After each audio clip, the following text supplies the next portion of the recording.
Saudara-saudari yang dikasihi Tuhan, salam jumpa lagi dalam Inspirasi Rohani edisi hari ini, Senin 12 Desember 2022, pekan ketiga Advent. Marilah berdoa. Dalam nama Bapa dan Putra dan Roh Kudus. Amin. Saudara-saudari yang dikasihi Tuhan, inspirasi rohani hari ini diambil dari Injil Matius bab 21 ayat 23 sampai dengan 27. Pada suatu hari Yesus masuk ke bait Allah.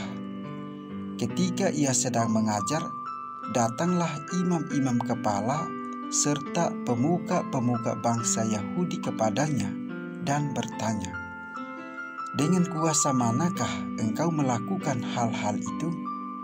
Dan siapakah yang memberikan kuasa itu kepadamu?" Jawab Yesus kepada mereka, "Aku juga akan mengajukan satu pertanyaan kepadamu, dan jikalau kamu memberi jawabnya kepadaku, aku akan mengatakan juga kepadamu, dengan kuasa manakah aku melakukan hal-hal itu. Dari manakah baptisan Yohanes? Dari surga atau dari manusia?" Mereka memperbincangkannya di antara mereka dan berkata, "Jikalau kita katakan dari surga, ia akan berkata kepada kita, 'Kalau begitu, mengapakah kamu tidak percaya kepadanya?' Tetapi jikalau kita katakan dari manusia, kita takut kepada orang banyak, sebab semua orang menganggap Yohanes itu nabi." Lalu mereka menjawab Yesus, "Kami tidak tahu." Dan Yesus pun berkata kepada mereka, "Jika demikian, aku juga tidak mengatakan kepadamu, dengan kuasa manakah aku melakukan hal-hal itu." Demikianlah sabda Tuhan. Saudara-saudari yang dikasihi Tuhan, di tengah situasi yang buruk, apapun dan dimanapun, sikap yang paling dibutuhkan adalah tenang. Ini merupakan sikap yang dibentuk, bukan bawaan. Artinya, untuk menjadi tenang, orang harus bersedia belajar dan dibentuk oleh berbagai pengalaman yang dialaminya. Saudara-saudari yang dikasihi Tuhan, kita perlu belajar dari Yesus bagaimana ia tetap tenang ketika berhadapan dengan para imam kepala dan pemuka-pemuka bangsa Yahudi dan pertanyaan-pertanyaan mereka yang menjebak. Mereka tidak dapat melepaskan dan meluapkan begitu saja apa yang sudah dilakukan oleh Yesus sehari sebelumnya dengan mengobrak-abrik lapak para pedagang di halaman bait Allah. Tindakan Yesus adalah bentuk perlawanan terhadap para penguasa bait Allah. Itu sebabnya para imam kepala dan pemuka-pemuka mengajukan pertanyaan mengenai kuasa yang dipakai Yesus.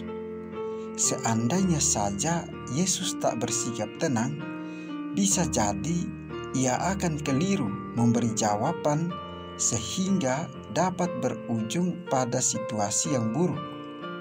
Namun karena Yesus tenang, maka ia dapat menebak ke arah mana pertanyaan mereka. Dengan mengetahui hal tersebut, alih-alih memberikan jawaban yang hanya menimbulkan debat kusir, Yesus mengajukan pertanyaan balik dengan muatan yang sama. Yesus sadar bahwa ia sedang dijebak dengan pertanyaan mereka terkait peristiwa bait Allah dan pohon ara.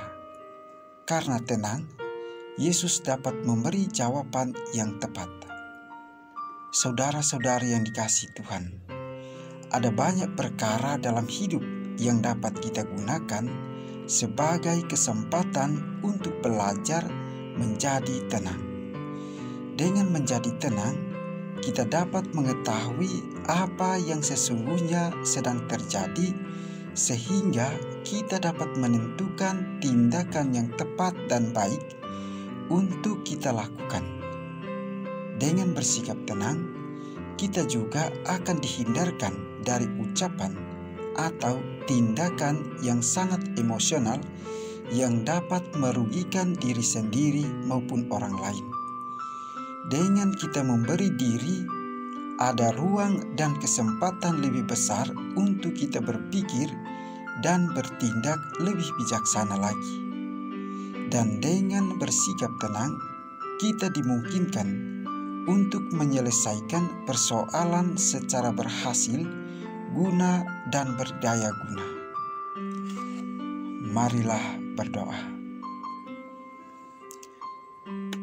Ya Bapa yang Maha Murah, tunjukkanlah lorong-lorong-Mu kepada kami. Demikian jeritan hati kami mendambakan belas kasih-Mu yang sempurna, mengampuni segala dosa kami. Bukalah pintu hati kami untuk menantikan kedatangan Putra-Mu, Sang Raja Damai. Lipurkan jiwa kami dengan terang kasih-Mu. Demi Yesus Kristus Putra-Mu, Tuhan dan pengantara kami, yang bersama dengan Dikau dalam persatuan dengan Roh Kudus, Allah kini dan sepanjang segala masa. Amin.